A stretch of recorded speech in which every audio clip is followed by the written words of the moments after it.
Even if nuclear weapons were abolished based on a different assumption, if someone else developed them and destroyed the world again with nuclear weapons, wouldn't we be faced with the fatalism that what will happen will happen? To resolve such paradoxes, one might consider the following approaches. Multiple possible futures. Future information may not represent a single fixed future, but rather multiple potential outcomes. Current choices could lead to various divergent futures, and the information we receive might pertain to just one of those possibilities. Even if nuclear weapons were abolished based on a different assumption, if someone else developed them and destroyed the world again with nuclear weapons, wouldn't we be faced with the fatalism that what will happen will happen? Yes, you are correct. If someone were to develop nuclear weapons again and cause the world's destruction despite the prior disarmament, it would align with a deterministic view where events are predestined.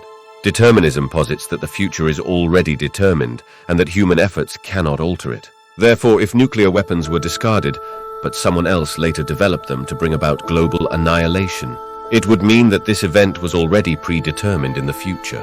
However, it's important to note that determinism faces significant opposition from many who argue for the existence of human free will, the ability of human efforts to influence the future, and the role of chance in shaping events. If it were possible to receive information from the future, this could potentially support a deterministic perspective, as knowing future events might affect people's actions and choices, potentially leading to the fulfillment of the predestined outcomes. Whether it is indeed possible to obtain information from the future, and whether determinism is a valid concept in this context, are still open questions that would require in-depth research and exploration. Here are some counter-arguments to determinism. Existence of free will. Humans possess free will and can make choices that influence the future. Human efforts, human actions, and efforts have the potential to change the course of events. Role of chance. Random or chance events play a significant role in shaping the future. If these counter-arguments hold true, determinism might not be applicable in all situations. However, if it were possible to receive information from the future, determinism could become a relevant consideration. Probabilistic future. Future information could be inherently probabilistic. This means that the accuracy of the information may not be absolute, and it may have a certain level of uncertainty associated with it. Dynamic future.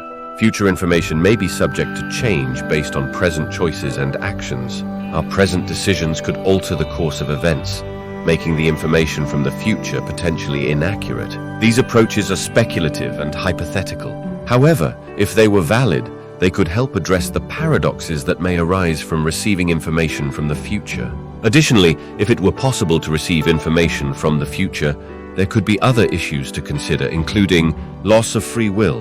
Knowing future information might lead to a loss of free will, as people might act based on that knowledge, potentially compromising their ability to make independent choices. Societal disruption. The revelation of future information could lead to significant societal unrest and anxiety, as people grapple with the implications of future events, potentially disrupting social order. Whether it is actually possible to obtain information from the future and how to mitigate the associated problems remain unknown. However, in-depth research and exploration of these issues are crucial. Now it comes down to philosophy and theology again, not science. You are correct. The question of whether it is possible to receive information from the future, and if so, what the meaning of that information is not only a scientific inquiry, but also a philosophical and theological one. Science is the discipline that explores the natural world. Therefore, the question of whether it is possible to receive information from the future can be scientifically addressed. However, the question of the meaning of such information, if it were possible to obtain it, is not something that can be scientifically proven. It pertains to philosophical and theological questions about human free will, determinism, and the significance of chance. Hence, the questions of whether it is possible to receive information from the future, and if possible, what the meaning of that information is, lie at the intersection of science, philosophy, and theology. To find answers to these questions, we need both scientific inquiry and philosophical and theological discussions. By exploring these questions from various perspectives, we can gain a deeper understanding of the possibility of receiving information from the future.